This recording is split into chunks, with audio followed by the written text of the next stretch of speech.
आप लोग बड़ी देर से संतों और भक्तों के द्वारा जो जितनी भूल भ्रम है उनके बारे में समझ रहे।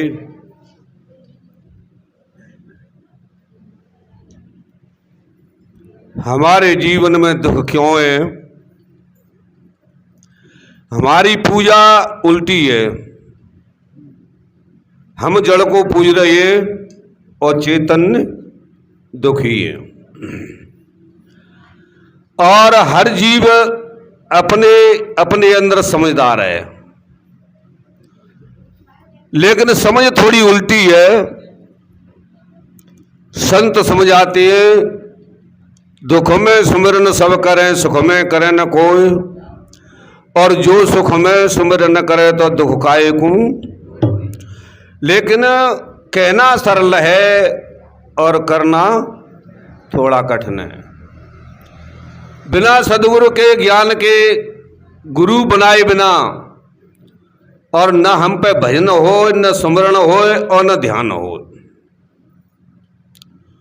गुरु के उपदेश मिल जाता है तो उनके उपदेश में वो शक्ति है कि हमारे मन की धारा जो संसार में बह रही है वो उलट के अपनी तरफ मुड़ जाती है और फिर संसार के काम में बड़ी अच्छी रुचि आती है। हम निर्भय हो जाते हैं अंदर से। जैसे एक कुंवारी लड़की शादी होकर के अब मजबूत हो जाती है कि मेरा पति मेरे पास है और मैं जो कुछ चाहूंगी वो इच्छा पूर्ति करेगा, तो सामाजिक सुख तो उसको मिलती है, लेकिन आत्म कल्याण की बात पति के पास नहीं है। और बिना आत्म कल्याण के चाहे कितना भी ज्ञान हो, कितना भी संपत्ति हो, सुख नहीं मिलता है। तमाम दिमाग में टेंशन बढ़ी रहती है, ब्लड प्रेशर बढ़ता रहता है, आगे पीछे का चिंतन होता रहता है, ये कैसे होगा, ये कैसे होगा। और जब गुरुमुख होते हैं तो बात गीतावारी आ जाती है कि जो हो रहा है वो ठीक है, जो होगा वो ठीक है, जो हो गया वो भी ठीक है। इस प्रकृति के नियम में हम मंजूर हो जाएं तो दुख नाम की कोई चीज नहीं है। लेकिन हम अपनी इच्छा पूरी करना चाहते हैं और वो पूरी हो नहीं सकती है, क्योंकि वो पूरी करे तो फिर विधान ही नहीं चलेगा, संसार ही नहीं चलेगा, कौन कौन की बात मानेगी। अब आषाढ़ का महीना चल रहा है, कछु भैया वो जागृत हैं, चतुर हैं, बिने अपने काम बना ले होंगे, बिटोरू तक छा ले होंगे, और कछु आलसी है, बस में क्यों होगो, तब परमात्मा प्रार्थना करेगा वहां बिटोरा विंजाने डट जा। तो फिर वो कौन कौन की माने? उसकी रचना तनक, उसके विचारों तनक जब हम देखते हैं तो वास्तव में गुरुमुख ही पहचान सकता है और दूसरे की पहचान भी की शक्ति नहीं है। आज देश में कितनी पब्लिक बढ़ी है, अगर बेई बैल और परे चले करते तो जनता भूखी मच जाती। लेकिन नए बीज इंजन चले, अब समर चल रही है। हम उत्तर प्रदेश में जाते हैं तो यूं नहीं लगती है कि ये जेठ मास है, सावन भादों जैसी। बाजरा में बाल कट रही है, मक्का पक रही है, उद्दमू कट रहे हैं, जगह खाली नहीं है। थोड़े थोड़े खेत हैं लेकिन 12 मास हरी क्रिया, सब तरह की सब्जी। तो ये बीच के माध्यम में मनुष्य है, अगर ये अपने कर्तव्य से आलस करता है तो ये सुखी नहीं रह सकता है। और अगर गुरु का ज्ञान नहीं है तो इसको संतोष और कल्याण तो फिर दूर की बात है। गुरु सेवा जन बंदगी, बड़े भाग्य हैं, परम सौभाग्य हैं कि संतों की सेवा और बंदगी हमें 8 दिन बाद मिल रही है। और हम लोग भी आपके प्रति इतने सजग हैं, कल चले तो हम रात आ पाए। और ऐसे भक्तन के यहाँ गए कि एक दिन जरूर ठहरना है, पर वे एतवार दिख रहे हो कैसे ठहले। आज रात रुक जाओ महाराज, सवेरे चले जाइयो। अब सवेरे से क्रिया बिगड़ी जाती है। तो कहने का मतलब है इस मन की पूर्ति आज तक हुई और न होगी। आंखें देख रही हैं बच्चापन से, लेकिन इनकी पूर्ति ना ने। कान सुन रहे हैं, इनकी पूर्ति नहीं है। जिह्वा स्वाद ले रही है, इसकी भी पूर्ति नहीं है। लेकिन ये पांचों सदस्य इनकी करनी है, समझ ले हम, तो फिर वो भजन में ही हो जाता है, कर्म ही पूजा है। फिर हम दूसरे के दुख में दुखी होते हैं, अपने काम में छोड़ के, और उसमें हम सहयोग कर सकते हैं। जो हमारे पास है उसको नहीं छिपाएंगे। ले भैया तू अपना काम करा, चाहे वो बीमार है, चाहे उसकी बच्ची शादी खूंगे, कोई भी संकट है उसमें हम सहयोगी बनेंगे। और यही मानवता है। दो राजाओं की कथा आती है, कथा तो काफी है। कंस दुर्योधन मोरध्वज, कंस दुर्योधन रावण बड़े बलशाली राजा थे, किसी बात की कमी नहीं थी इनके अंदर। लेकिन इस गुरु का ज्ञान नहीं था, संतोष नम्रता नहीं थी, अभिमान था। और उनके इर्द गिर्द आगे या पीछे राजा मोरध्वज जो हुए, हरिचंद्र हुए।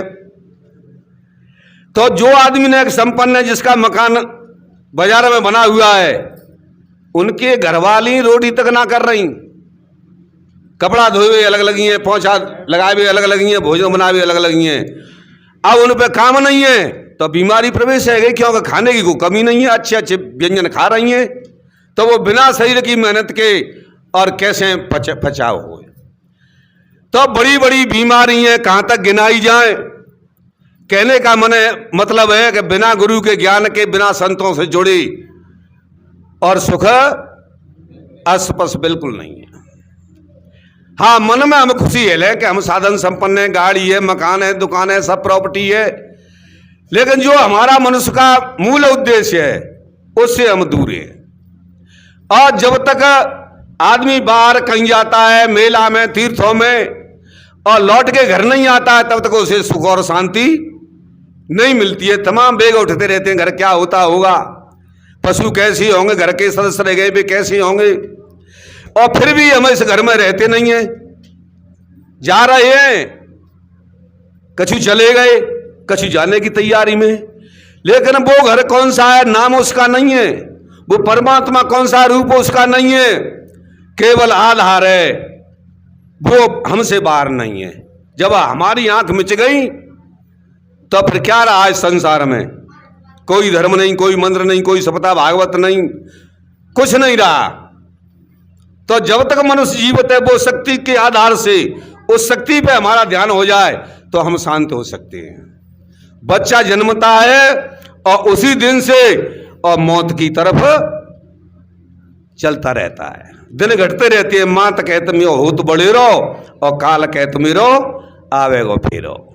बहुत बड़ा भ्रम है, और भ्रम है वहीं दुख है, संशय है, भय है। और जब प्रकाश हो गया, कोई हजारों साल की गुफा है और उसमें अंधकार है, और आप उसमें किसी तरीका से प्रकाश कर दो, बल्ब लगा दो, तो उसमें सारा जो कुछ है वो नजर आएगा। ऐसे ही एक भजन में कहिए, गुरु पैया लागो ज्ञान बताए जइयो मोय, जन्म जन्म की झुकी अंधेरी, ज्ञान को दीप जलाए जइयो मोय, गुरु पैया लागो ज्ञान बताए जइयो मोय। वो ज्ञान संतों के पास मिल सकता है। और मन में भ्रम होती है, संतों का बड़ा सुख है, लेकिन संतों में आकर मालूम पड़ता है कैसा सुख है। पूरी नींद नहीं ले पा रहे हैं, भोजनों मंच पर बैठेंगे तो हल्के कर रहे हैं, बड़े सजगता से, बड़े होशियारी से। और जो आदमी संसार में सज गए, उसका कोई काम पिछड़ता नहीं है। बिहार में भी अपना नाम कमा जाता है, चाहे वो स्त्री घट हो और चाहे वो पुरुष हो। एक तो आलस हट जाता है, जहां जाएगा वहां कुछ न कुछ करेगा, बैठ के नहीं खाएगा। और 24 घंटा उसका ध्यान रहेगा कि किसी की सेवा का मौका मिले। और अज्ञान है, अनसमझे, तो एक आदमी घर में आ जाए तो बहुत बड़ा दुख हो जाता है। अभी चूल्हा बंद हुआ है, जी कितना मर आयो और फिर भुगतना पड़ेगा। तो बस मन का दुख सुख है, और मन बिना सत्संग के समझ में नहीं आता है। इसलिए आप लोगों के परम सौभाग्य के आर्ध ना पीछे और आपको ये हृदय रूपी झाड़ू लग जाता है, गुरु का ज्ञान मिल जाता है।